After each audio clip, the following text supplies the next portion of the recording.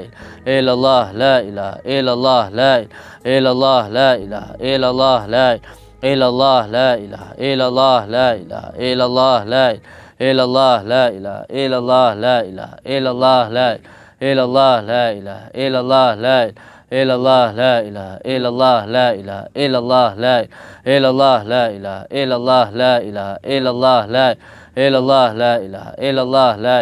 illallah, la ilaha illallah, la illallah, la ilaha illallah, la ilaha illallah, la illallah, la ilaha illallah, la illallah, la ilaha illallah, la ilaha illallah, la illallah, la ilaha illallah, la ilaha illallah, la illallah, la ilaha illallah, la ilaha illallah, la illallah, la ilaha illallah, la ilaha illallah, la illallah, la ilaha illallah, la ilaha illallah, la ilaha illallah, la ilaha illallah, la ilaha illallah, la ilaha illallah, la ilaha illallah, la ilaha illallah, la ilaha illallah, Allah Allahumma salli wa sallim.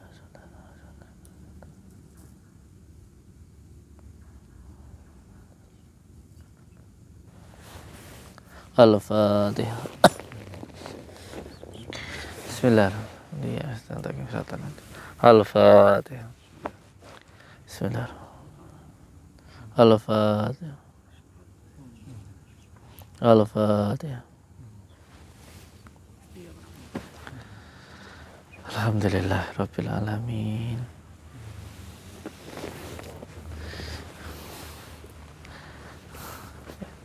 Kabar ini tak kai hadiah. Aku tadi bapaan pengen ngai hadiah anak-anakku kita. Ini teh. Jajan teh. Bapak ngai anak kita. Barakallah. Cium sih.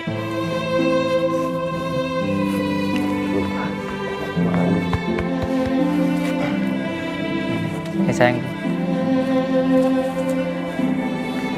Jajan kita. 5 bulan nggak terlalu jajan, cium sih. Barakallah, sehat, semangat. Tersuan. Riki sayang tuh. Jajan, kita. Tenang. Sehat, semangat. Ilmu awak kita. Ini cintaku. Ya terus mau tenang kim dek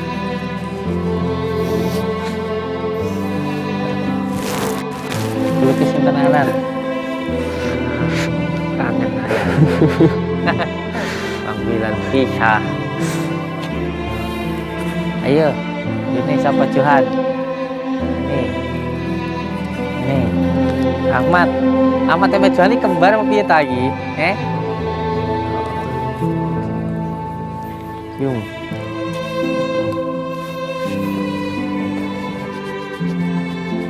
online ya sehat banget. Iya sini sayang, ini sing dek depan ya, iya ta? Jajan Ayah wis 5 bulan nggak tahu kayak jajan. Gitu.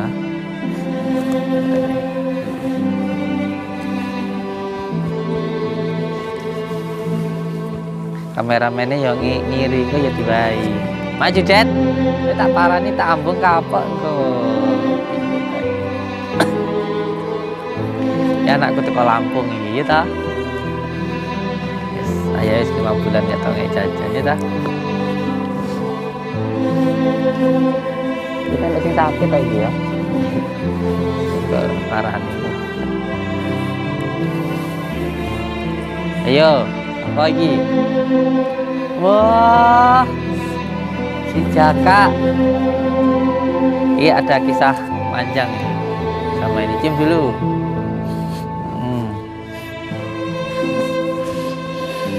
Badung, sing pinter, ya. Coba pacaran, ganteng-ganteng pacaran hilang gantengnya, ya. Coba pacaran.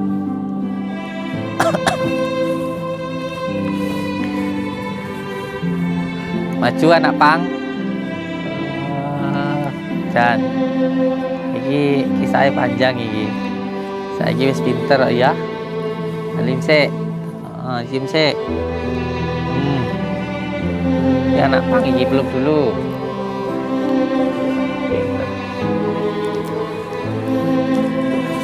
Ya, pintar. Ya jajan, siapa maju? Rizky, tenan. Ayah melaku nek anu ngetut nih di kiri kimse.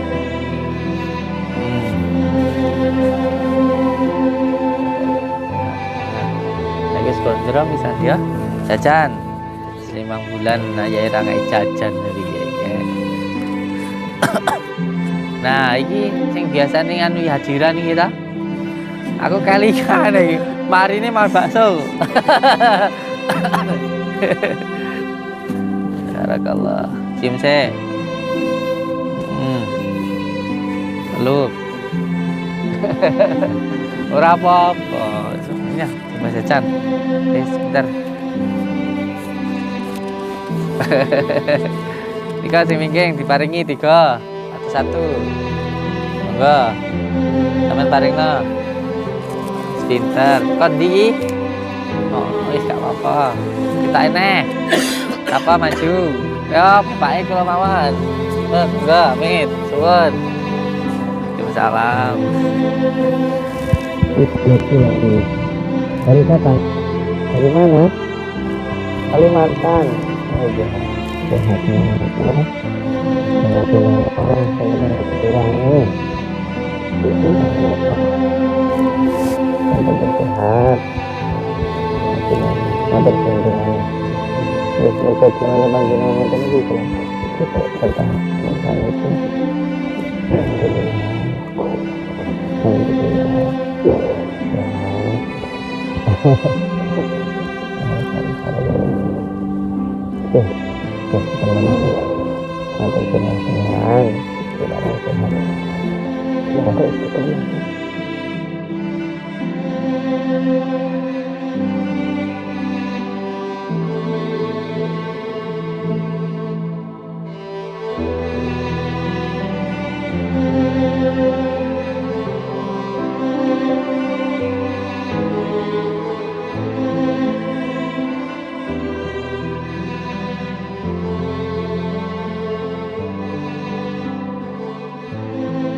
Barakallah, sehat.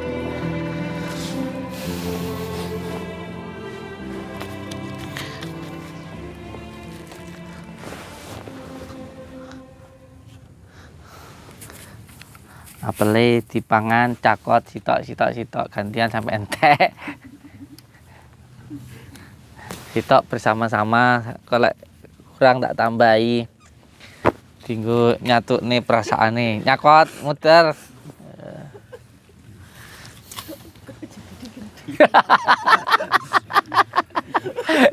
Wih tandane menghargai lah Didi malah ora ngono lho sayang. Oh iya tapi.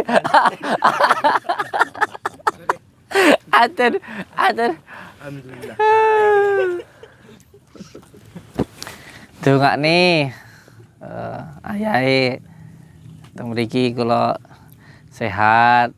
Amin. Nyambut gawe ini lancar. Amin. Sehingga iso ngurusi sampean kabeh nggih. Amin. Dongakne mawon.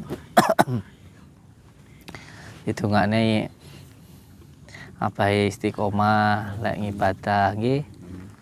Aja sampai ke hawa nafsu. Wis to model piye ae wong dek wingi enek masalah berarti mesti ana sing salah. Dadi ora usah rumangsa bener. Sing paling apik kuwi ngrumangsani salah.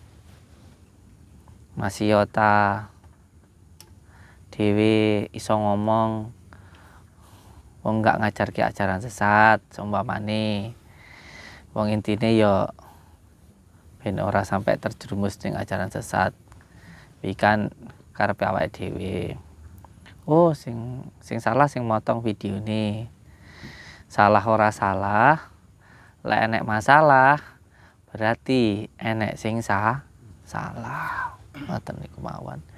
Dados kula sepindah untuk yang pertama saya memohon maaf terutama untuk masyarakat Indonesia pada umumnya, terkhusus Desa Rejowinangun. Karena bagaimanapun juga kemarin itu sempat terjadi kegaduhan.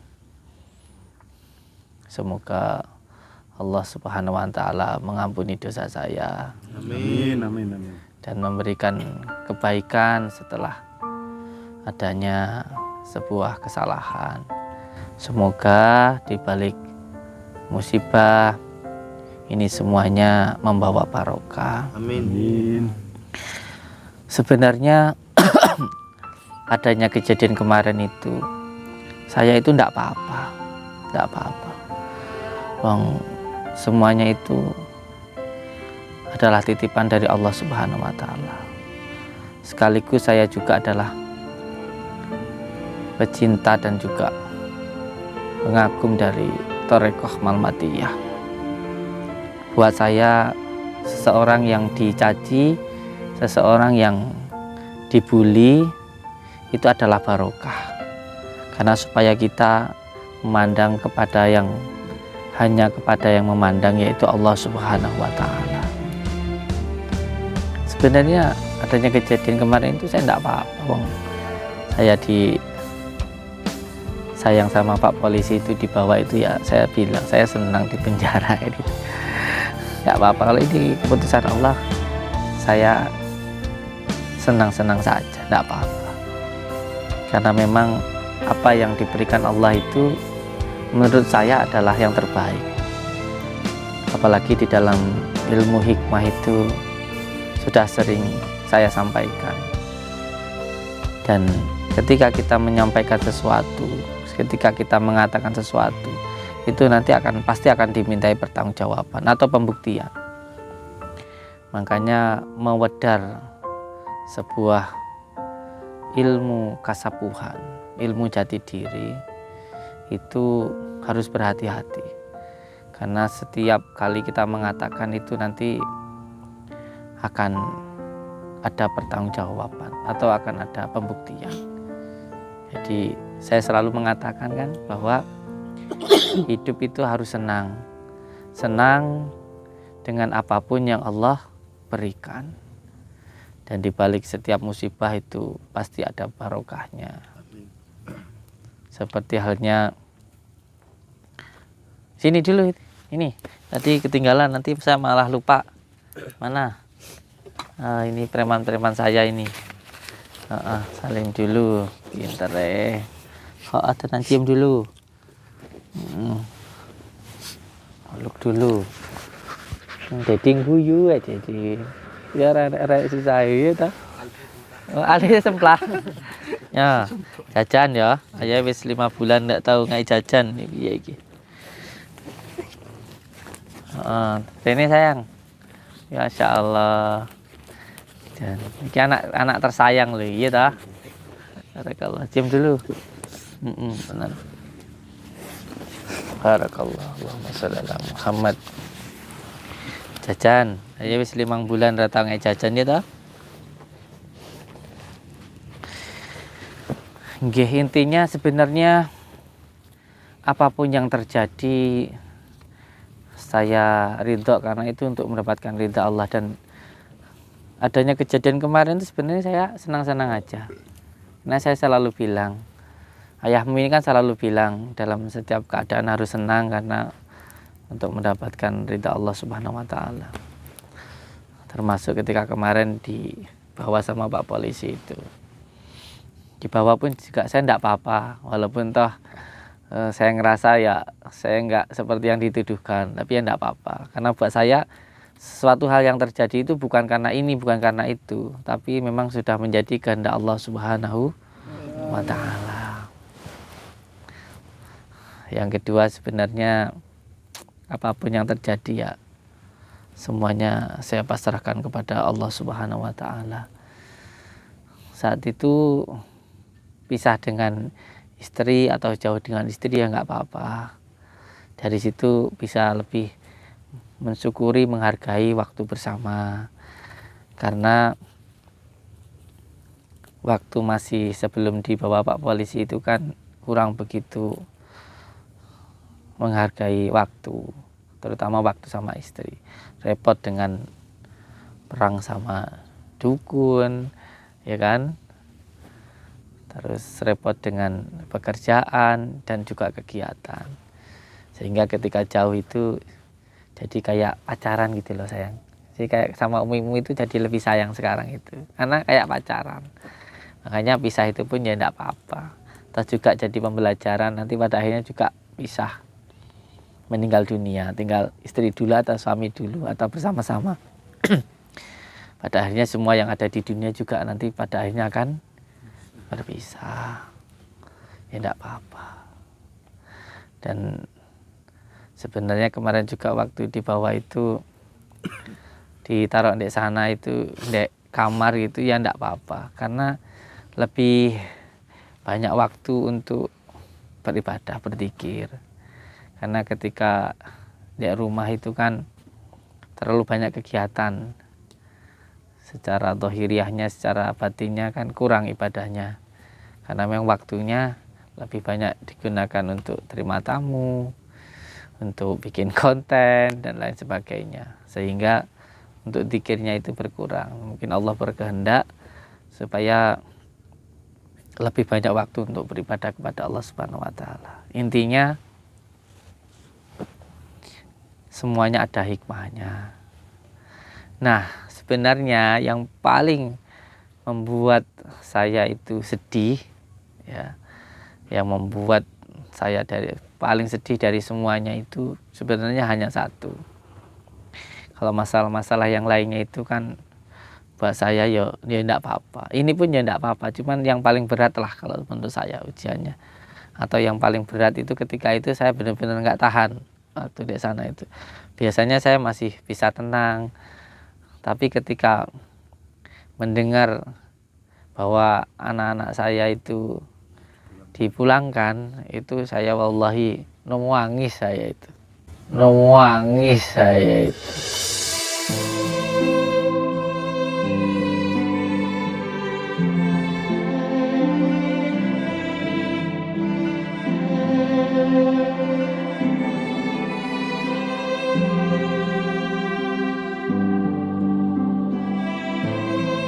Karena ya Pak Rete tahu lah, saya itu dari mulai cari rongsok begitu, siang malam jadi pemulung, bekerja siang malam, bahkan di sini saya bikin konten dari mulai pagi sampai siang sampai malam ya. Saya terima tamu, saya gak pernah tidur malam selama 7 tahun, hanya pokoknya setiap selesai terima tamu malam entah jam 12 selesai lah, saya langsung berangkat ke hutan. Itu semuanya saya lakukan itu hanya ingin hidup dengan anak-anak saya. Semuanya itu saya lakukan untuk anak-anak saya, untuk anak santri saya. Saya pengen anak-anak saya, untuk siapapun lah yang datang ke sini, yang jadi anak saya, yang berada di sini itu bisa ngaji. Hanya itu saja sebenarnya tujuan saya. Tidak ada yang lainnya. Jadi tujuan saya dari dulu itu sebenarnya semua yang saya lakukan itu, saya itu hanya pengen bikin pondok pesantren. Kenapa? Karena dari kecil waktu ayah saya pulang ngaji ke kampung-kampung sebelah gitu, naik sepeda ontel, saya digendong ulang ngaji ke musola-musola. Itu beliau selalu menceritakan pengen nanti saya kalau besar di pondok pesantren begitu, dikirim ke Jawa begitu. Terus selalu beliau menceritakan tentang kehidupan di pondok pesantren. Jadi waktu beliau dulu di pondok itu, di pondok Paron di Ngawi, cerita sama saya bahwa dulu di pondok pesantren itu seperti ini begitu. Salah satu contohnya bagaimana beliau takdim sama kiainya. Itu benar-benar membuat giroh, membuat semangat buat diri saya. Wah, saya sampai menggebu-gebu, wah nanti saya mondok gitu. Dan beliau juga selalu menceritakan pengalaman beliau secara ilmu hikmahnya, kayak seperti bangun masjid, waktu itu banyak yang datang, terus nggak ada makanan, terus akhirnya laporan ke Bunyai laporan ke Abah Yai, ternyata yang bantu banyak sedangkan masaknya dikit. Terus Abah Yai itu nyuruh ayah saya untuk ke Siring gitu loh, bawa bubu suruh naruh di Siring. Dia ditaruh aja, padahal di situ tidak ada sungainya, tidak ada airnya itu. Terus baru ditaruh, baru berapa menit sama Abah Yai ini suruh ngambil lagi. Ternyata di bubunya itu tidak ada lelenya begitu. Nah itu ya, cerita-cerita yang seperti inilah membuat saya itu cinta gitu kepada ilmu hikmah itu. Inilah yang membuat saya itu cinta sekali dengan ilmu hikmah. Dan ada cerita dari ayah saya bahwa dulu ada anak lurah gitu yang dipondokkan di pondok abah saya itu. Nah ketika di situ anak lurah tadi itu sangat takdim sekali gitu sama abah yainya itu. Kerjanya setiap hari itu nyuci sandal begitu. Sampai akhirnya ayahnya yang lurah itu yang mondokkan anaknya di situ itu kaget tahu anaknya itu seperti itu. Akhirnya beliau itu marah lah lurahnya itu. Anakku tuh di sini tuh tidak tak suruh jadi pembantu lah seperti ini kayak gitu. Anak saya itu pengennya pinter gitu. Terus akhirnya dipanggil lah anaknya. Sabaya ingin namung matur, saya nggak nyuruh anak jenengan seperti itu gitu. Nah terus anaknya dipanggil, beliau itu bilang anaknya itu, kalau intinya beliau itu bertanya sama ayai, lah sing jenengan karep niku kula niku teng pondok niku pripun to Bah ngoten. Yo ben pinter ngono. Oleh ngoten monggo ngoten disuruh ngambil semua kitab itu, kitab kuning itu semua diambil, mulai hikam semuanya diambil. Nah ternyata beliau itu hafal begitu loh. Tanpa membaca beliau itu hafal. Nah cerita-cerita yang seperti inilah yang akhirnya itu menumbuhkan giroh saya untuk pengen mondok gitu nanti. Tapi ternyata Allah berkehendak lain. Saya baru kelas 5 SD, belum sampai lulus. Ayah saya sudah terkena penyakit paru-paru. Sehingga tidak bisa untuk mondokkan saya, jangankan untuk mondokkan saya, untuk makan saja tidak ada. Sampai akhirnya saya bekerja nunggu burung di sawah itu, nunggu padi itu. Terus nyangkol, pokoknya semua hal saya lakukan lah. Yang penting ada rezeki yang halal seperti itu. Sampai akhirnya ibu saya harus merantau jadi pembantu rumah tangga. Jadi waktu ayah saya sakit itu ibu saya jadi pembantu rumah tangga. kakak saya juga begitu. Tapi kalau kakak saya sempat mondok 5 tahun di Brabasan gitu. Saya yang berdua hidup bersama dengan kakak saya. Ini cerita enggak apa-apa ya. Nah, ketika saya hidup berdua dengan ayah saya inilah sampai beberapa tahun. Jadi pernah ada, kalau saya itu kalau sekolah itu karena ninggalin ayah saya itu sering kalau istirahat itu lari dulu ke rumah gitu untuk nengok ayah saya karena takut. Ayah saya itu paling takut dulu itu kalau ayah saya meninggal itu paling takut. Jadi kalau saya sekolah itu padahal dari sekolah ke rumah itu mungkin sekitar 2 kilo itu saya sering lari kalau istirahat itu nengok dulu oh ayah saya masih hidup, balik lagi sekolah itu sering balik kayak gitu, sering seperti itu. Terus karena saya yang masak itu kan saya kadang-kadang nggak ada yang dimasak gitu. Saya kan kerjanya nunggu burung. Akhirnya pulang sekolah jam 1 itu, pulang sekolah itu saya habis sholat itu langsunglah berangkat ke tempat kerja deh ceritanya. Langsung berangkat ke tempat kerja, nunggu burung itu di sawah. Saya langsung berangkat ke tempat kerja. Ayah saya itu tahu kalau saya itu belum makan kan, waktu pulang sekolah itu langsung kerja gitu. Nah, ayah saya itu nyusul ke tempat kerjaan saya depan rumah begitu, sambil bawa nasi berkat yang semalam gitu, ternyata belum habis dikasihkan ke saya. Dan saya ngelihat itu, wah, hati saya meronta-ronta itu. Saya sangat sedih itu ngelihat ayah saya, namanya orang sakit kan, jalannya kan sempoyongan gitu sambil bawa tongkat itu, sambil bawa makan untuk saya itu di sawah itu. Terus akhirnya saya tahu itu, saya lari terus tak ambil itu. Terus beliau itu bilang, "Sampeyan niku urung maem kok langsung kerja," ngoten. "Nggih ya, tak maem kalau ngoten." Saya makan. Terus akhirnya ya wis nggih nang dimangan nggih ngoten. Terus saya mau makan itu, saya mau makan nasinya itu loh. Tak lihat itu nasinya itu basi gitu. Tapi karena saya takut ayahku itu ngerti terus kecewa itu, akhirnya nggih Pak, kulo tak maaf gitu, tapi saya ngalih. Saya minggir jauh gitu. Saya agak jauh itu. Biar nggak tahu gitu. Jadi di jauhan itu saya pura-pura makan. Padahal nasinya itu basi gitu. Tapi alhamdulillah masih sehat itu.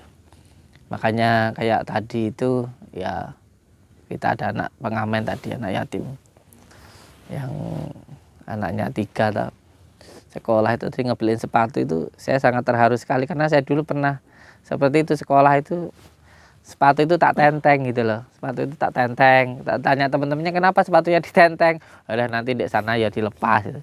Kalau lagi istirahat ya ditanya lagi gitu, kenapa nggak dipakai, oh nanti dilepas lagi. Pulang pun ya ditenteng, padahal nggak saya pakai itu karena, wah sini sayang, karena sepatunya itu kayak buaya itu loh. Loh ini anakku datang, barakallah. Sehat, semangat, barakallah. Sehat, barakallah. Diam dulu, barakallah. Jauh-jauh datang ini, barakallah. Sehat, semangat. Ini tak kasih buat jajan. Ayah habis 5 bulan nggak ngasih uang jajan. Barakallah, sehat. Jadi intinya yang membuat saya paling sedih itu ketika di tahanan sana, di pondok sana itu hanya satu. Ketika mendengar anak-anak saya dipulangkan. Itulah yang membuat saya paling sedih. Sebenarnya kalau semuanya lah, masalah tentang semuanya itu nggak jadi masalah buat saya. Bahkan mungkin kalaupun pondok ini dibakar pun saya juga ya enggak apa-apa. Semuanya tak pasarkan sama Allah Subhanahu wa taala. Teman yang paling membuat saya sedih itu adalah ketika anak-anak saya harus dipulangkan. Karena saya berjuang dari dulu, mulai dari tukang rosok sampai jadi YouTuber, bekerja siang malam itu semuanya hanya untuk anak-anak saya. Hanya karena saya ingin tetap kumpul dengan anak-anak saya. Di sini nggak ada yang saya anggap santri atau apa, itu nggak ada. Semuanya tak anggap anak saya. Tetapi alhamdulillah sekarang saya terutama mengucapkan banyak-banyak terima kasih lah untuk Abah Ali, untuk kakak saya, karena beliau itu menurut saya sangat sambung sekali dengan saya. Karena apa? Karena anak-anak saya yang paling istimewa atau yang paling bandel itu yang dipertahankan. Yang kalau khawatir, kalau anak pang nanti pulang jadi anak pang lagi. Kalau yang pengedar narkoba, soalnya ada satu hal yang membuat benar-benar saya itu di penjara itu nangis itu ya, karena saya dengar kabar ada anak saya itu yang dipulangkan itu. Saya jangan dipulangkan, Bah. Nanti kalau saya dipulangkan, nanti saya di rumah jadi pengedar narkoba lagi gitu. Itulah yang membuat saya itu nangis gitu. Tapi alhamdulillah yang mungkin di rumah masih bisa baik, masih ada orang tuanya yang bisa mondok di tempat lain, itu tidak dipulangkan. Karena memang yang ditempatkan di sini itu benar-benar wis sanak buangan lah begitu. Ada yang dipondokkan di mana-mana udah tidak kuat, pulang sampai 3 kali 4 kali. Akhirnya ditaruh di sini, alhamdulillah. Ya betah gitu. Jadi benar-benar buangan. Intinya saya sebagai orang tuamu, sebagai ayahmu, mengucapkan terima kasih matur suwun sangat untuk panjenengan semuanya yang masih bertahan di tempat ini, yang segelintir orang ini yang alhamdulillah masih berada di tempat ini, dan untuk anak-anakku yang di luar sana terus berjuang dalam kebaikan. Sedikit ilmu yang panjenengan dapatkan di sini terus ditebarkan kebaikannya untuk terus baik kepada sesama, cinta kepada negara, berbakti kepada orang tua, istiqomah mengamalkan sholawat, dan terus jalankan sholat. Nggih, matur suwun untuk panjenengan semuanya. Alhamdulillah sekarang walaupun tempat kita bukan pondok pesantren, insyaallah kita akan terus berjuang ya, dengan usaha-usaha yang kita buat. Insyaallah kita buat usahanya terus dikembangkan, nanti rosoknya dijalankan, usahanya apapun jalan, semuanya jalan gitu. Jadi di sini bukan santri tapi kita bekerja bersama-sama, ngoten mawon nggih. Dan juga terima kasih untuk semua pihak yang sudah membantu semua urusan yang ada di tempat ini. Matur suwun. Wabillahi taufiq wal hidayah. Wassalamualaikum warahmatullahi wabarakatuh.